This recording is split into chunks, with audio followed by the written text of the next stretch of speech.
¿Qué es ozono, Martín? O sea, ¿cómo tengo que entender el ozono? Considero que para poder entrar en lo que es la problemática medioambiental, y en particular respecto de la capa de ozono, como esto se debe a una serie de reacciones químicas, sería bueno conocer primero, de una manera simple y accesible, los elementos que nos permitirán comprender de qué manera se produce esto. En principio, deberíamos decir que un átomo de cualquier sustancia o elemento está compuesto por una serie de cargas positivas en el núcleo que están en igual número que las cargas negativas que están por fuera del núcleo y circulando, las cuales serán las que realmente se encargarán de producir las uniones químicas entre los distintos elementos para formar moléculas de compuestos. ¿Cómo se realizan estas uniones, Martín?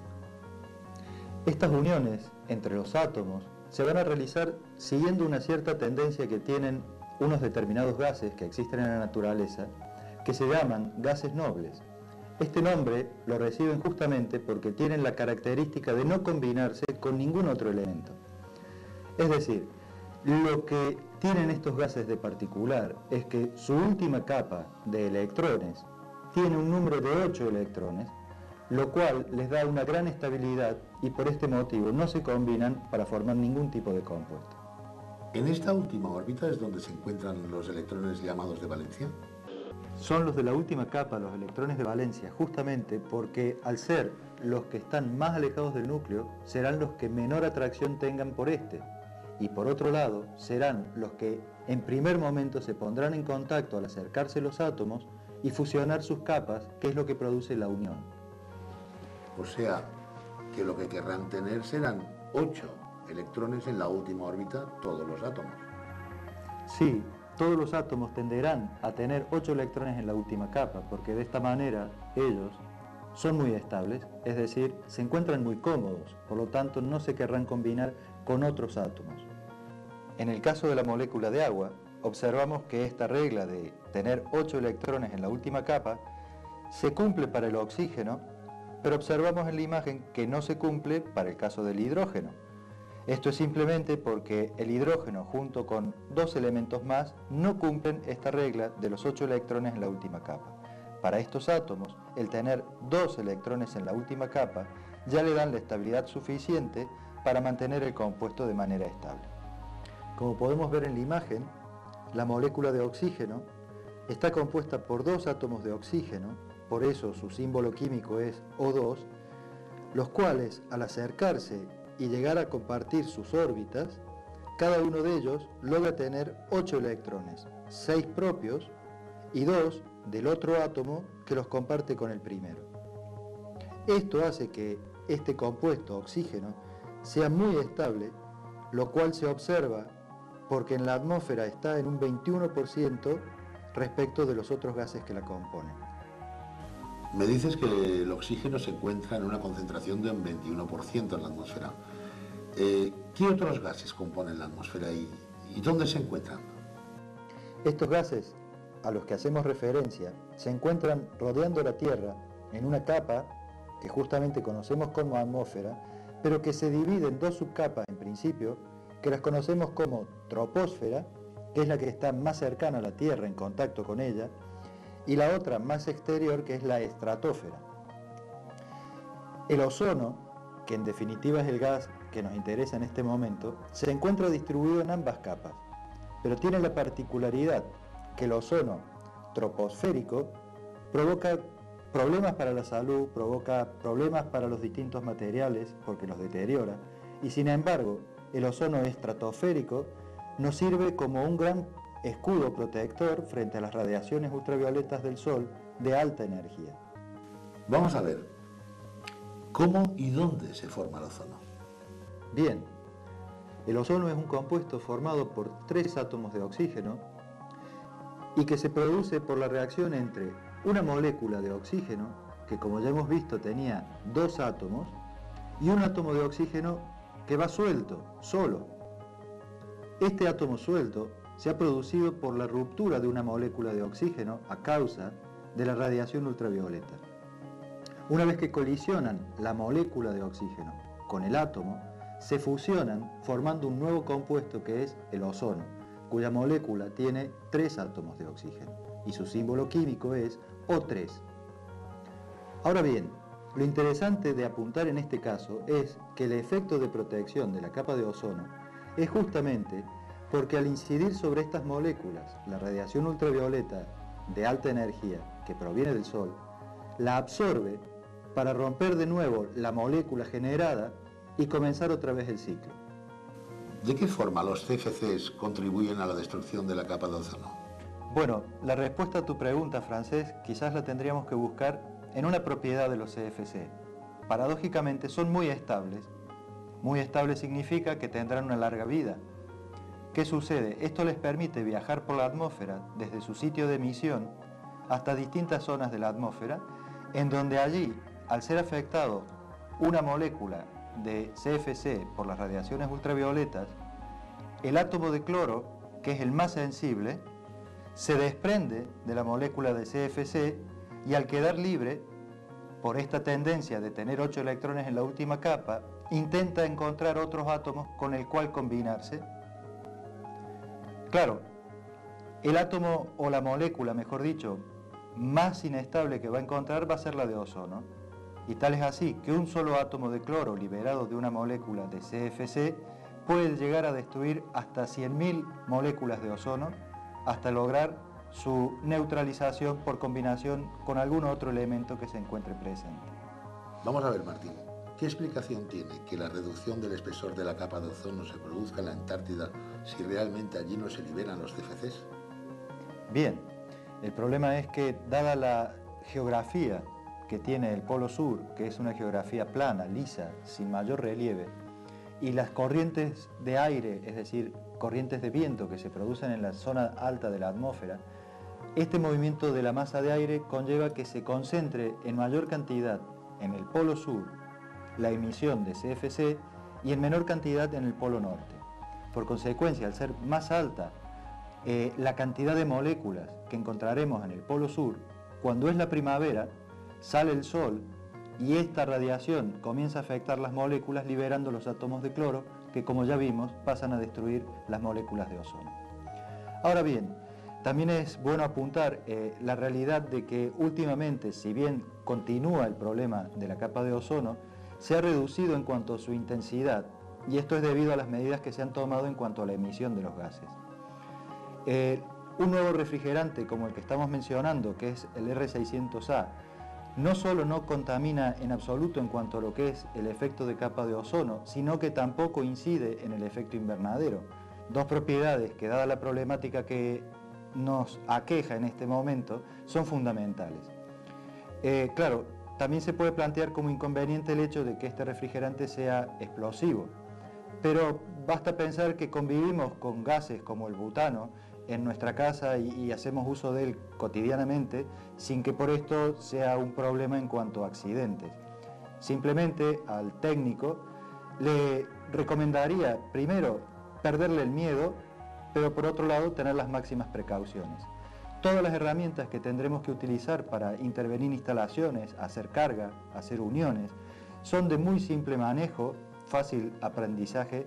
Por otro lado, dadas las propiedades termodinámicas del R600A, que nos permite reducir respecto del R12 hasta un 60% la carga del equipo y respecto de los otros refrigerantes hasta un tercio, esto implica un menor consumo energético, nos permite trabajar a presiones de alta menores.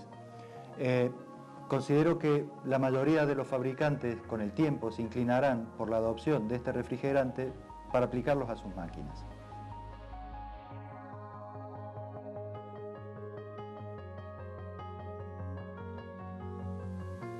El sistema Lockring ha sido diseñado para la unión de piezas con superficies exteriores cilíndricas y no necesariamente del mismo diámetro ni tipo de material, y le podremos utilizar con todos los gases refrigerantes.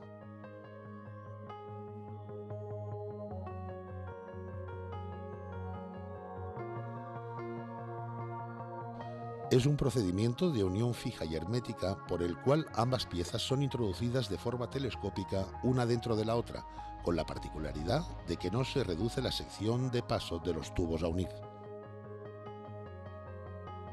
La herramienta de montaje Lockring puede alojar diferentes bocas de mordaza de apriete que varían según el tipo de unión a realizar o bien según los diámetros de los tubos que tengamos que unir.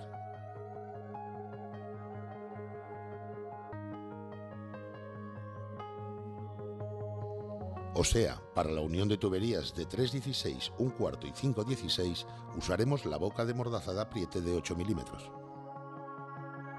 Para la unión de tuberías de 3/8 usaremos la boca de mordaza de apriete de 10 milímetros.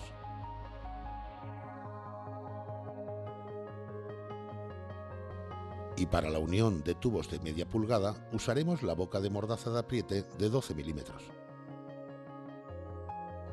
Para que una unión no dé problemas de fugas, es muy importante que las bocas de la mordaza de apriete sean las adecuadas, así como los tubos a unir no presenten ovalidades y queden perfectamente alojados en la pared interior del raccord de unión. Los anillos Lockring tienen un contorneado interior especial, de tal forma que al deslizarse sobre el raccord central producen una compresión del mismo, consiguiendo de esta manera un contacto uniforme y estrecho entre el citado raccord central y los diámetros exteriores de los tubos, a los cuales somete a una reducción inapreciable dentro de los límites elásticos de sus materiales.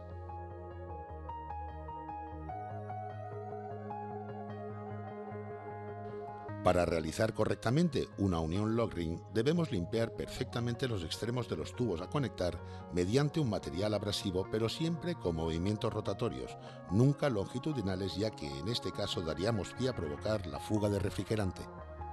A continuación colocaremos una gota de líquido sellante en los extremos de los tubos que tengamos que unir, y este líquido tiene como misión fundamental la de rellenar las posibles cavidades que puedan existir en la superficie de los tubos como consecuencia de la posible porosidad superficial o posibles rayados longitudinales.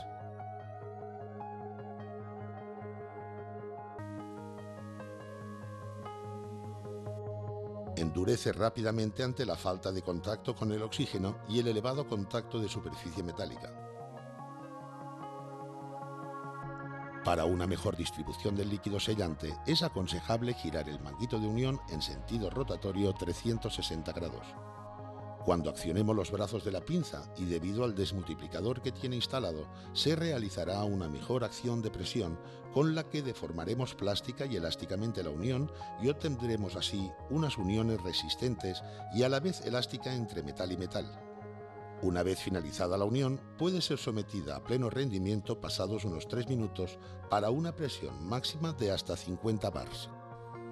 Cuando tengamos que cambiar un filtro deshidratador a una instalación empleando el sistema Lockring, podemos emplear filtros cuyas bocas de entrada y salida no lleven soldados ningún trozo de tubo. En tal caso, tendremos que soldar un tubo en cada boca, para poder realizar después la unión al circuito a través de raccords de unión.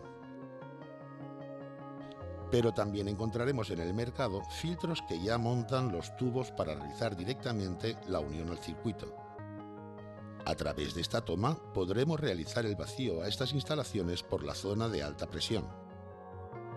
En el caso de instalar un filtro secador con las bocas de entrada y salida del mismo diámetro, nos guiaremos por la dirección de la flecha, ya que nos indica la dirección del líquido hacia el tubo capilar al que uniremos con un raccord de unión especial.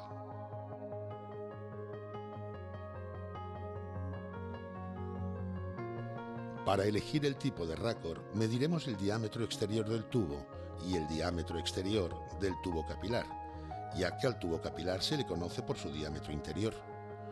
O sea, utilizando los raccords apropiados será muy fácil su instalación.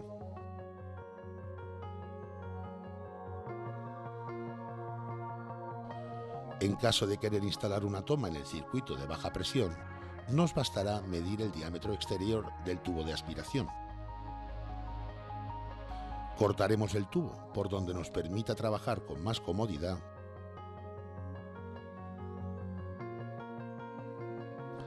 e instalaremos la T provista de una válvula bus de 1/4 por donde tener acceso al circuito de baja presión.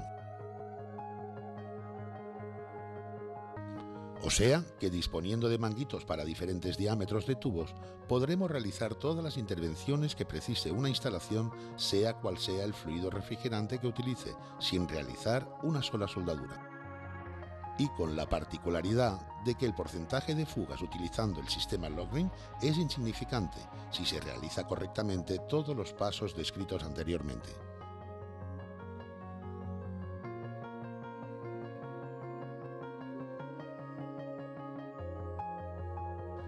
Para la intervención de instalaciones equipadas con R600A dispondremos en el mercado de diferentes opciones en cuanto al instrumental que vayamos a utilizar para realizar el vacío y carga de refrigerante a una instalación.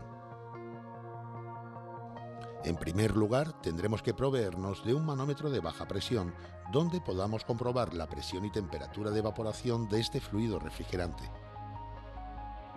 Este manómetro lo podemos encontrar en el mercado bien exclusivamente para el R600A, donde en la escala interior de color rojo encontraremos las presiones manométricas y de vacío expresadas en bars, y en la escala exterior de color negro las temperaturas de evaporación correspondientes al R600A.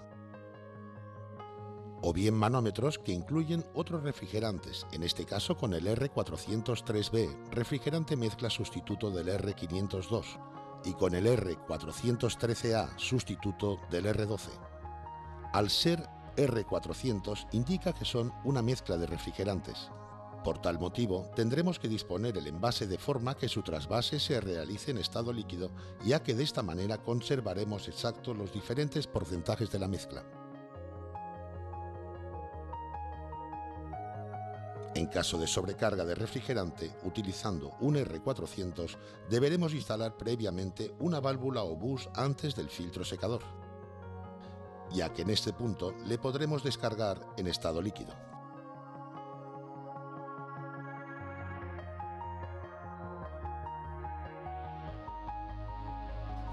Las unidades de medida en la escala de presiones vienen expresadas en PSI o libras por pulgada cuadrada y en bars en el círculo interior de color rojo. Estos manómetros podrán ir montados en una llave de servicio simple o bien en una estación de carga,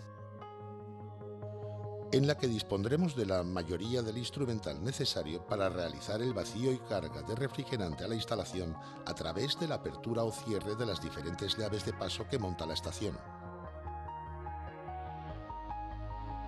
En primer lugar, instalaremos una válvula de paso manual a las mangueras de carga.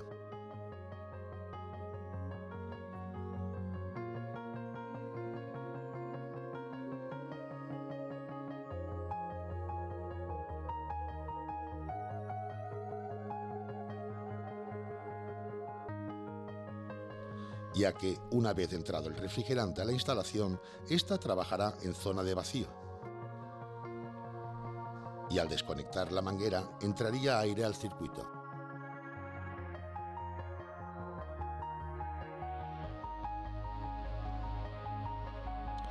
Para controlar el vacío a una instalación, dispondremos en cualquiera de los dos manómetros de la zona destinada para tal efecto, aunque la estación de carga va equipada con un vacuómetro donde a través de la aguja móvil podremos controlar el vacío efectuado, que en este caso conectaremos a la toma de alta presión.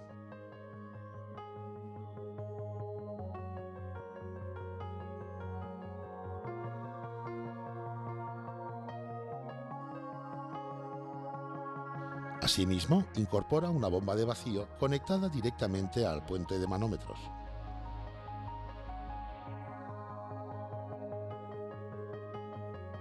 En caso de no disponer de estación de carga, podremos utilizar una bomba de vacío equipada con aceite mineral, ya que es el mismo aceite que monta la instalación. Pasaremos a realizar el vacío a la instalación conectando la bomba. Abriremos la llave de paso que conecta la bomba con el puente de manómetros. Abriremos las dos llaves de paso que conectan el vacuómetro y el manómetro a los circuitos de alta y baja presión.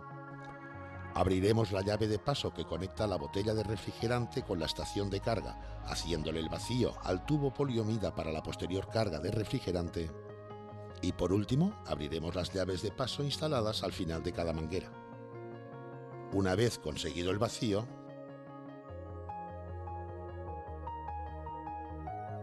cerraremos la llave que comunica la bomba con el puente de manómetros y desconectaremos la bomba, comprobando la estanqueidad del circuito. Pasados unos minutos, es normal en este tipo de instalaciones que la aguja del manómetro indique pérdida de vacío, y no precisamente por tener una fuga, sino esto es debido a que hay refrigerante mezclado en el aceite y que está entrando en evaporación a causa del vacío efectuado. En tal caso, cerraremos las llaves de paso de las mangueras y pondremos la instalación en marcha durante un minuto. De esta manera se liberará el resto de gas atrapado en el aceite. Pararemos la instalación y abriremos despacio la llave de paso de la manguera de alta, cuidando de no sobrepasar la presión atmosférica, ya que tenemos conectado el vacúmetro. Conectaremos de nuevo la bomba de vacío hasta conseguir un vacío correcto. Si lo que se quiere realizar es la extracción de refrigerante R600A del circuito frigorífico, instalaremos una válvula rápida antes del filtro deshidratador, asegurándonos que lleve un adjunta tórico en su interior.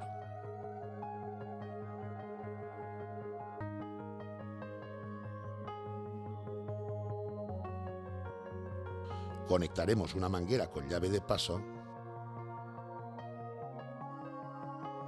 y estrangularemos el tubo capilar después del filtro con un alicate especial para oprimir tubos. Conectaremos el motor durante 15 minutos y pasado este tiempo perforaremos el tubo y aproximadamente el 80% del gas será liberado del aceite del compresor.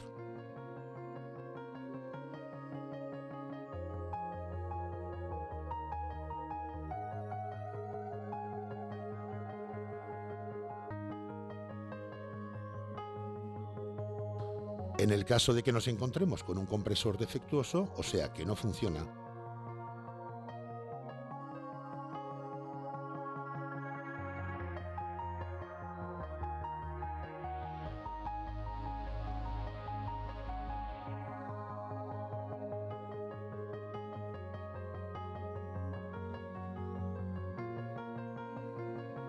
retiraremos el gas por aspiración y líquido al exterior, a sabiendas que solo saldrá la parte libre del gas a temperatura ambiente. Esto corresponde a 4 o 5 gramos de una carga de 20. El volumen restante permanecerá disuelto en el aceite.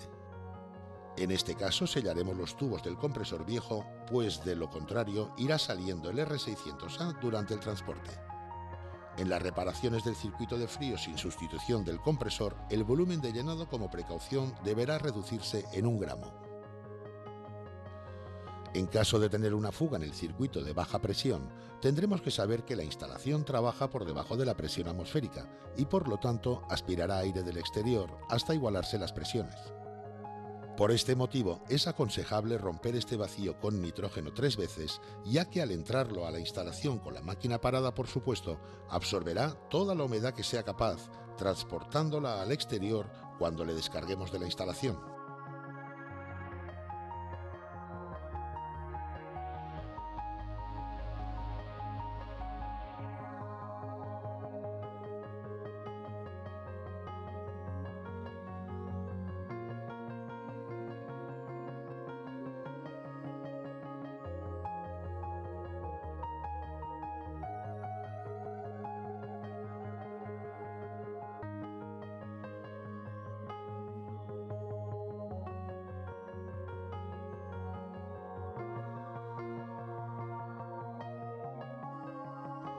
En caso de utilizar vacúmetro, solo introduciremos nitrógeno hasta la presión atmosférica. Seguidamente, realizaremos de nuevo el vacío, observando que conseguimos un vacío más profundo al estar deshidratando la instalación a unos valores óptimos para su posterior buen funcionamiento.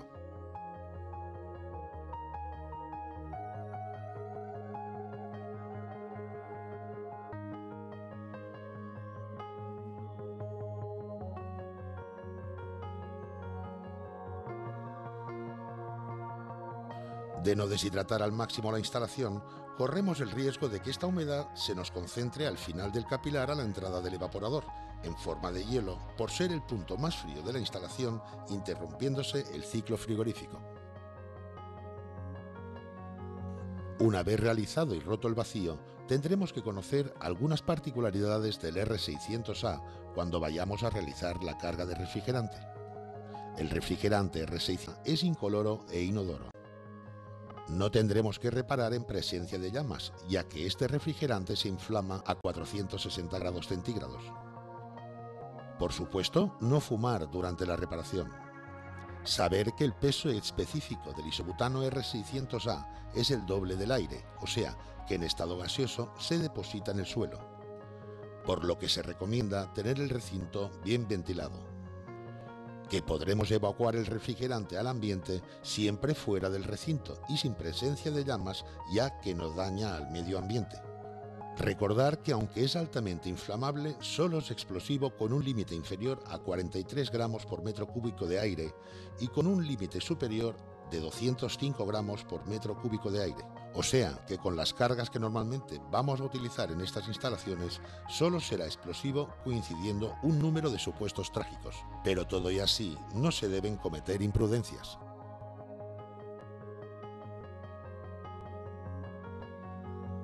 La estación de servicio incluye un soporte especial donde alojar el envase de refrigerante en posición invertida encima de la báscula, ya que siempre deberemos cargar en fase líquida. Una vez instalada la llave de servicio en el envase de refrigerante, lo fijaremos en el soporte y lo conectaremos a la estación de carga a través de un tubo poliomida para evitar errores de lectura dado su poco peso, reducida longitud y diámetro interior ante unas cargas tan pequeñas de refrigerante.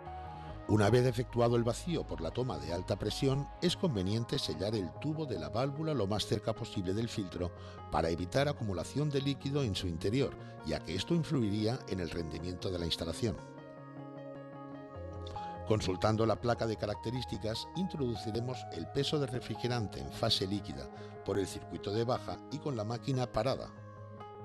Dejaremos pasar un tiempo prudencial para que se igualen presiones de alta y baja.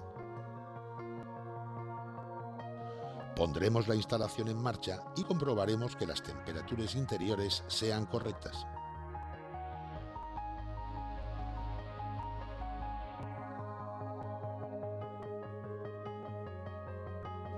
Comprobaremos también el paro de la instalación con el termostato en diferentes posiciones.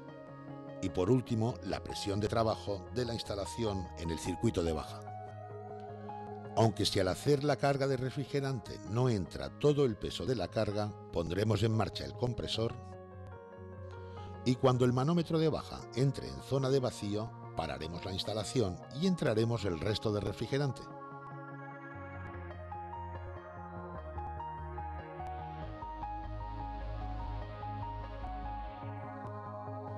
La carga la realizaremos en estado líquido y siempre por aspiración. No se deberá arrancar el compresor sin algo de refrigerante dentro de la instalación, puesto que de lo contrario se pueden producir chispas eléctricas.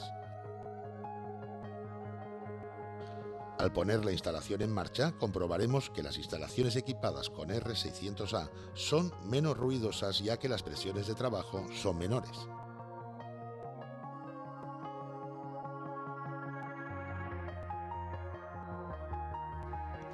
Una vez comprobado el correcto funcionamiento de la instalación, cerraremos las válvulas o bus a través de tapones equipados con juntas tóricas o bien les incorporaremos líquido sellante que garantice la máxima estanqueidad al circuito.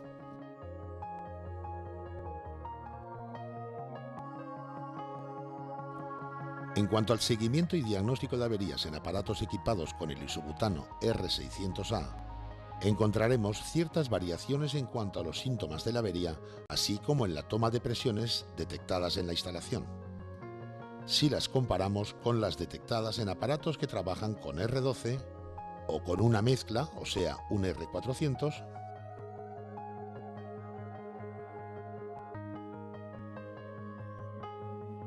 o con R134A, debido a que con estos refrigerantes trabajamos normalmente en el circuito de baja por encima de la presión atmosférica.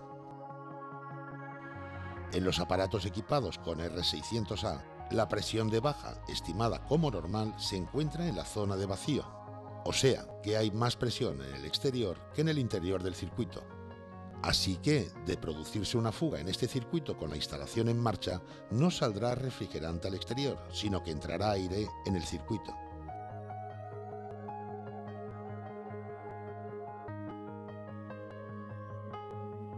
mezclándose con el refrigerante y comportándose como un incondensable ante el seguimiento y diagnóstico de averías. Creemos importante para el técnico de servicio el familiarizarse con los nuevos síntomas que se encontrará ante un aparato en avería y su relación con las presiones de trabajo detectadas para poder dar un diagnóstico rápido y eficaz de los motivos que la han ocasionado.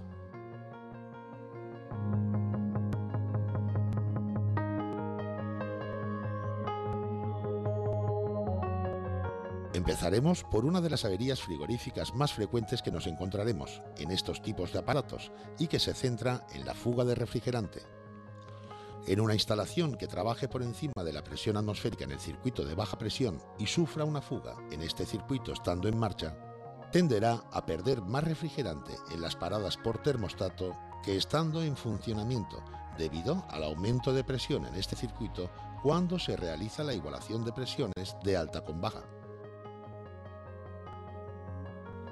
En cada nuevo arranque de la instalación y debido a la pérdida de refrigerante durante las paradas, la presión existente en el circuito de baja será cada vez menor debido a la pérdida de moléculas de refrigerante, escarchando parcialmente el evaporador hasta el momento que el termostato no detecta la temperatura de corte y no desconecta la instalación de la red eléctrica.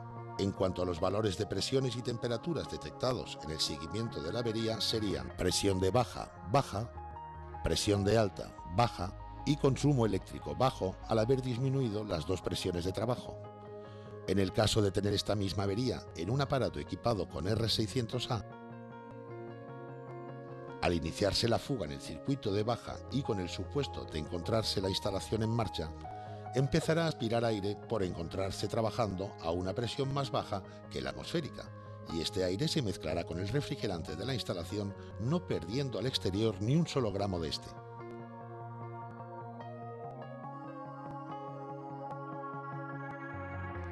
Este aire mezclado con el refrigerante se comportará como un incondensable con estas presiones de trabajo, por lo que la presión de alta subirá encontrándonos el primer tubo del condensador a una temperatura exageradamente caliente debido a la compresión del aire y de golpe el resto de tubos muy poco calientes. Este aumento de presión hace que aumente el caudal en el tubo capilar, dando como resultado un aumento de presión en el circuito de baja y aumentando a positivo la temperatura de evaporación, por lo que el compartimento, aunque puede estar totalmente escarchado, no llegará a bajar a la temperatura de corte del termostato. Por lo que ante una fuga de refrigerante en una instalación equipada con R600A encontraremos la presión de baja alta, incluso muy cerca de la presión atmosférica y con algo de inestabilidad. La presión de alta será alta y algo inestable, debido a que la presión detectada es la suma de la presión del refrigerante y la del aire a esta temperatura, siendo más elevada conforme aumente la proporción de aire en la mezcla.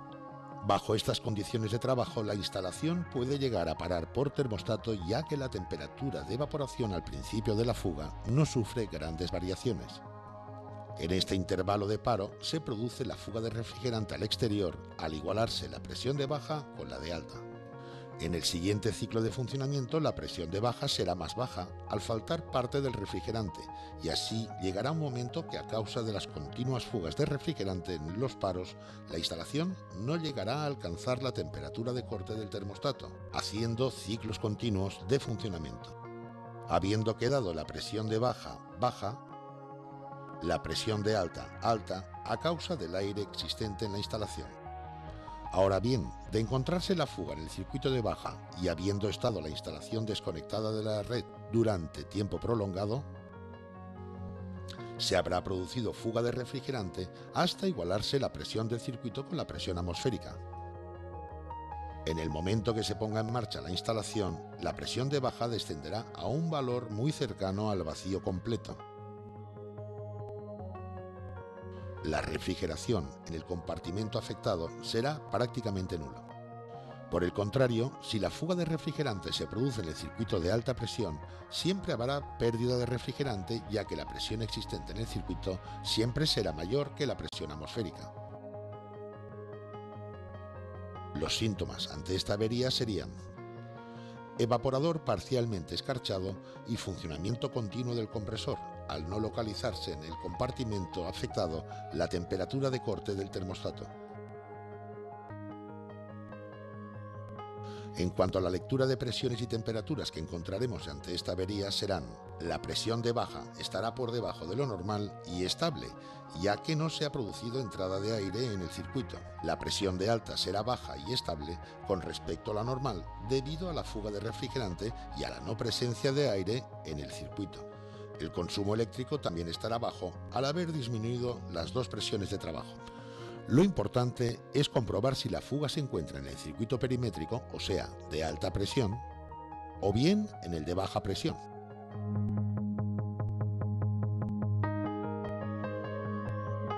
Empezaremos por aislar el circuito perimétrico y le someteremos a presión. Este circuito, llamado perimétrico o de espira caliente, recorre el marco de la puerta del compartimento congelador por el interior del mueble, con el fin de evitar condensaciones. Si queremos presurizar el circuito de baja presión, lo aislaremos de la instalación. Y a través de diferentes racos de unión, podremos comprobar la estanqueidad en cualquiera de los dos circuitos, pudiendo asegurar en qué zona de la instalación se produce la fuga de refrigerante. Esta prueba es aconsejable hacerla con nitrógeno, ya que dispondremos de diferentes presiones de trabajo a través del manorreductor.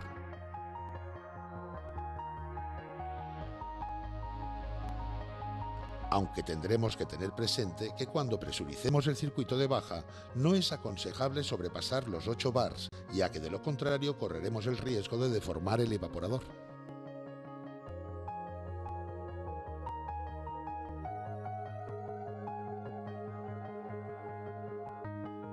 Una vez introducido el nitrógeno y asegurándonos que las juntas de las mangueras de carga están en buen estado, cerraremos el grifo del manómetro e instalaremos un tapón con junta tórica en la boca de entrada del grifo, ya que a cierta presión contraria los grifos de los manómetros acostumbran a perder. Solo nos queda dejar pasar unos minutos y observar si en el circuito se mantiene la presión. De no mantenerse, podremos asegurar que la fuga se encuentra en su interior.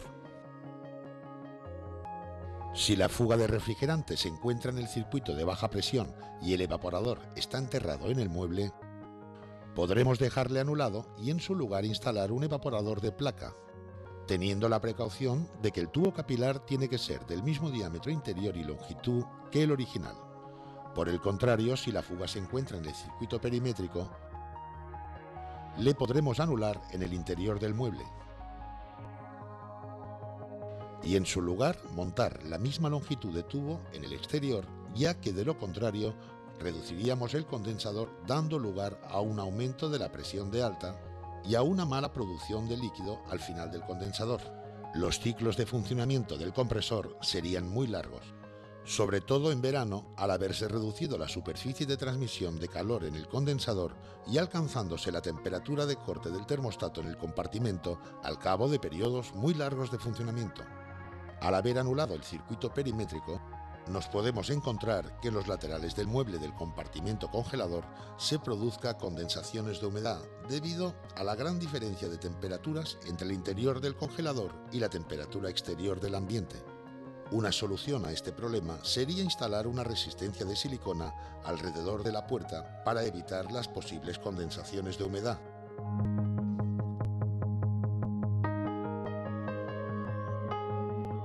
Si la avería que sufre la instalación es un exceso de refrigerante,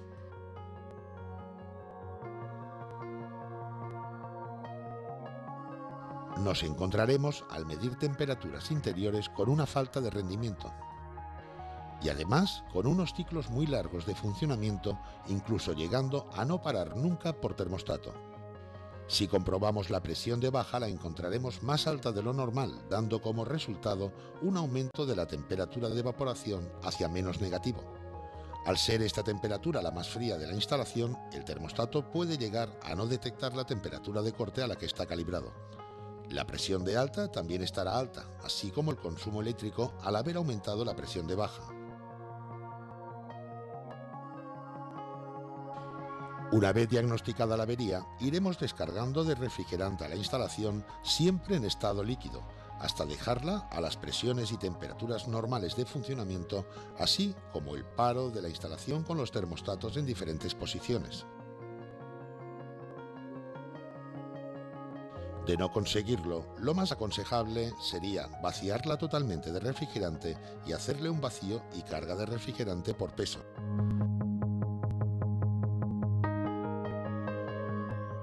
Seguidamente veremos qué síntomas presenta una instalación ante una obstrucción total o parcial en el circuito frigorífico.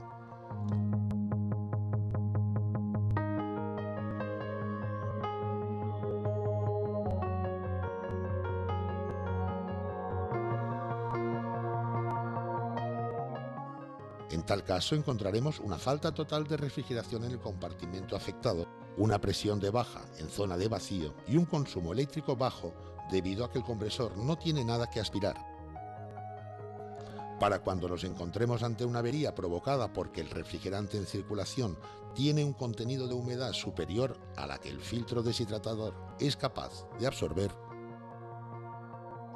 esta humedad se concentrará al final del capilar en su entrada al evaporador, quedándose atrapada en su interior en forma de hielo, obstruyendo al cabo de unos minutos totalmente la circulación del fluido refrigerante.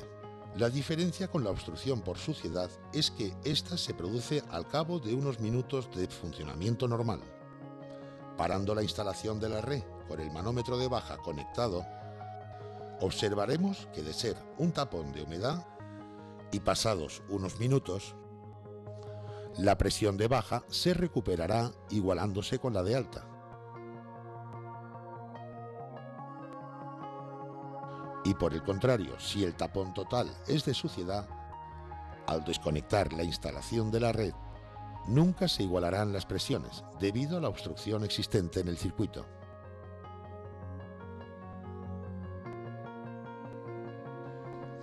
Efectuando barridos parciales con nitrógeno y sustituyendo el filtro secador, daremos con la solución de la avería para su posterior vacío y carga de refrigerante.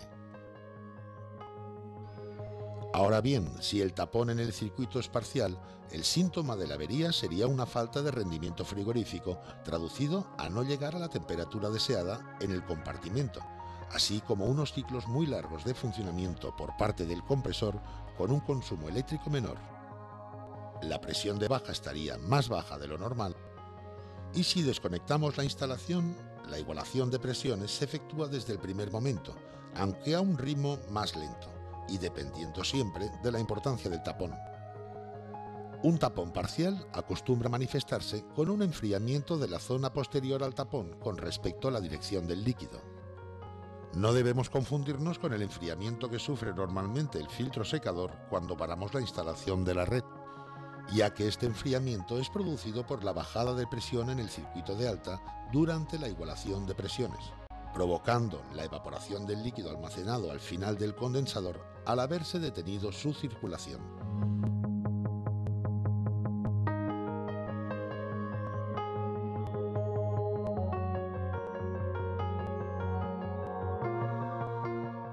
Ante una avería de una instalación que no enfría y comprobamos que no funciona el compresor, pasaremos a medir tensión entre el Clixon y el relé de intensidad, o bien entre Clixon y PTC.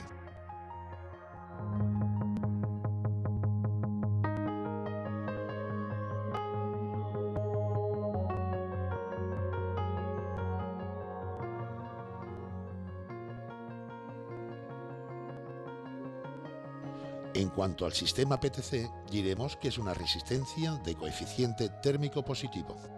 Están fabricadas con titanato de bario, estructuradas en numerosos pequeños cristales unidos entre sí en el proceso de fabricación. Las PTC en frío ofrecen poca resistencia al paso de la corriente, entre 18 y 25 ohms alimentadas a 220 voltios y de 5 a 8 ohms a 125 voltios. Al aumentar la temperatura y los cristales siempre en vibración creciente forman barreras homogéneas que obstaculizan el paso de electrones y esto hace que la resistividad aumente siendo mucho más elevada que la de los metales. La PTC se utiliza básicamente en sistemas que expansionan con tubo capilar, en los cuales se efectúa la igualación de presiones entre alta y baja en cada parada. La PTC exige que el tiempo de parada no sea inferior a 5 minutos, para dar tiempo a que se enfríe antes de cada arranque. Ya que de lo contrario, si arrancamos el compresor con la PTC caliente, ofrece gran resistencia al paso de electrones hacia la bobina de arranque. Y al no poder arrancar el compresor, saltaría el Clixon por aumento de consumo.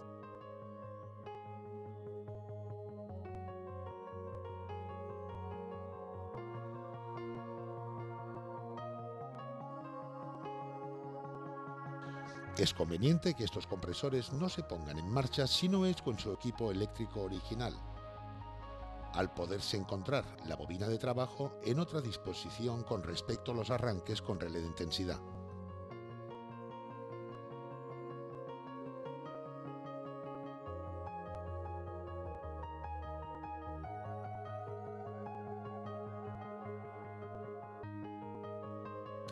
En un sistema de arranque con PTC, nos bastará identificar qué terminal de conexión al motor no tiene resistencia con el de alimentación exterior, pues este corresponderá a la bobina de trabajo del compresor, recibiendo directamente la alimentación de red.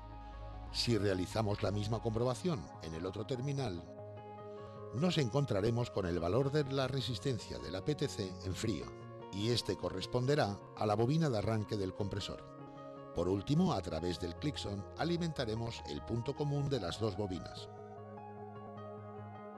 O sea, ante una avería que el compresor no funciona eléctricamente y encontramos tensión entre Clixon y la PTC,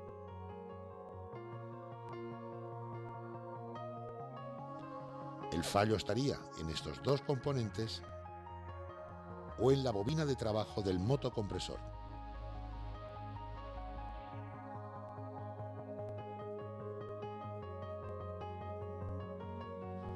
En caso de no encontrar tensión entre la PTC y el Clixon, el fallo estaría normalmente centrado en el termostato. Pero si nos encontramos que el compresor funciona a intervalos de pocos segundos debido a la apertura del circuito eléctrico por parte del protector de motor,